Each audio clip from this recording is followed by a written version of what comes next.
কিছু খাইবে না বা? না মা, না মা, তোকে তোকে আমি একটু দেখি রে মা।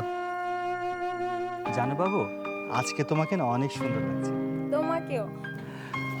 একটা অটো, এই অটো।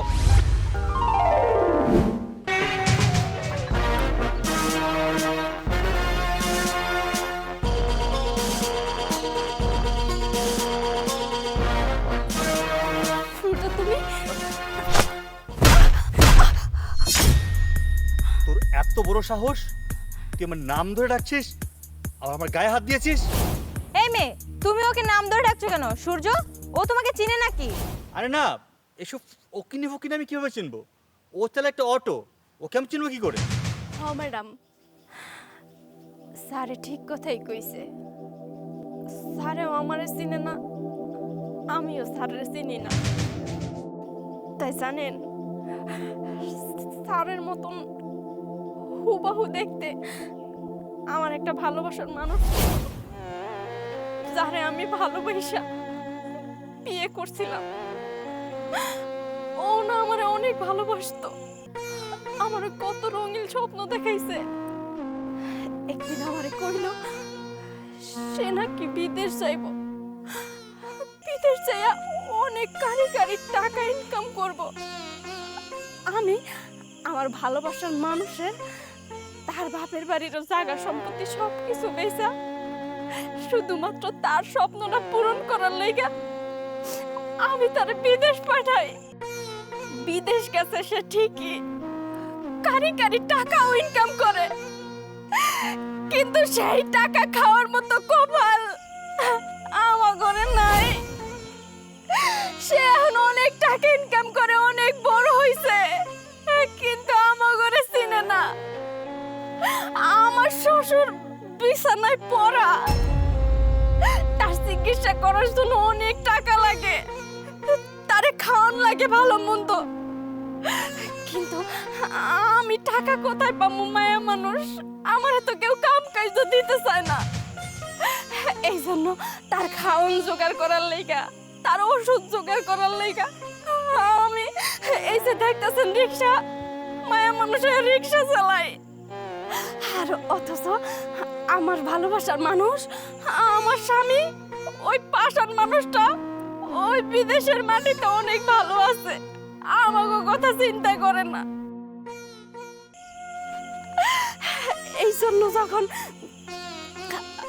আপনার পাশে এই লোকটারে দেখলাম, তখন ভাবছি কি আমার মনে হয় ভালোবাসার মানুষ, তাই ভুল কইরা একটু ধরছিলাম আনন্দে, কিন্তু আমার চোখে দেখা ভুল ম্যাডাম, আমারে মাফ কইরা দেবেন, মাফ কইরা দিবেন।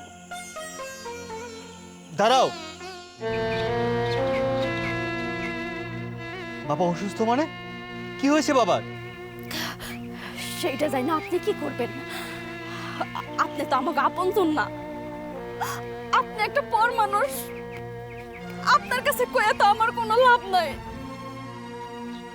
আপনার বাবা অনেক অসুস্থ, আপনার বাবা হাঁটতে পারে না, তারে ধইরা ধইরা হাঁটাইতে হয়। আপনারে খুব দেখতে চাইছে। আমি বাবার কাছে যাব, আমাকে বাবার কাছে নিয়ে চলো। আপনি চাইবেন?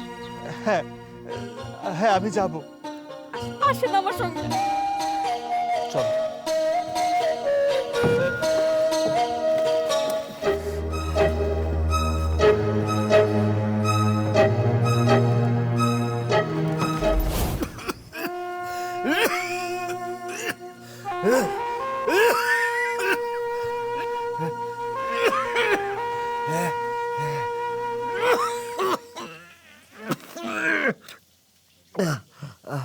উর্মি, উর্মি,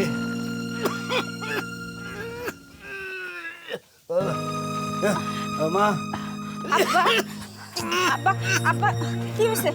খুব খারাপ লাগতেছে? কিছু খাইবে না বা?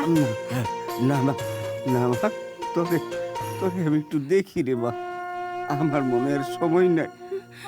বাড়ি আরেকটা কথা কয়ে যে আমার যে সন্তান ছিল সেই সন্তান তো নাই। সেই সন্তান আমার পরিচয় দেয় না, আমার খবর লয় না। তার আমি বন থেকে উঠিয়ে দিচ্ছি, তুই আমার সন্তান না। আজকে থেকে তুই আমার সন্তান, তুই আমার ভাই, আমার মা। বাবা রানা, বাবা ডাকবি না, ওই মুখে বাবা ডাকিস না, ওই মুখে বাবা ডাকিস না। কে তোর বাবা? এই পরের মেয়েটা কি দোষ করছিল তোরে ভালোবাসা?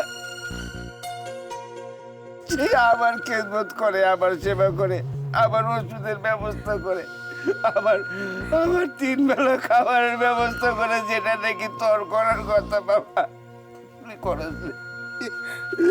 মানে বাবা, আমার একটা কথা রাখবি মা।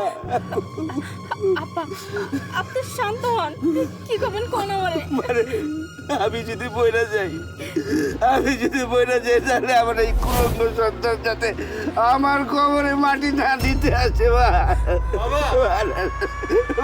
রাতি দিতে না আসে মা। আব্বা আপনি শান্ত হন।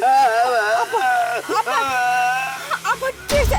আব্বা আব্বা আব্বা বাবা এই আপনি থামেন, আপনার এক পাও এদিকে আগাবেন না।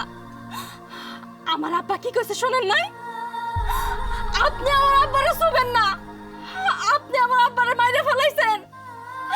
আপনার এই মুখটা আমার আব্বা সহ্য করতে পারে নাই। তাও 2 দিন বাঁচবো, তাও বাঁচে নাই, আপনার জন্য মরে গেছে। আপনি এখান থেকে চলে যান, আমার আব্বারে আমি মাটি দিমু। আপনার মতন পোলার কোনো দরকার নাই, চলে যান এখান থেকে।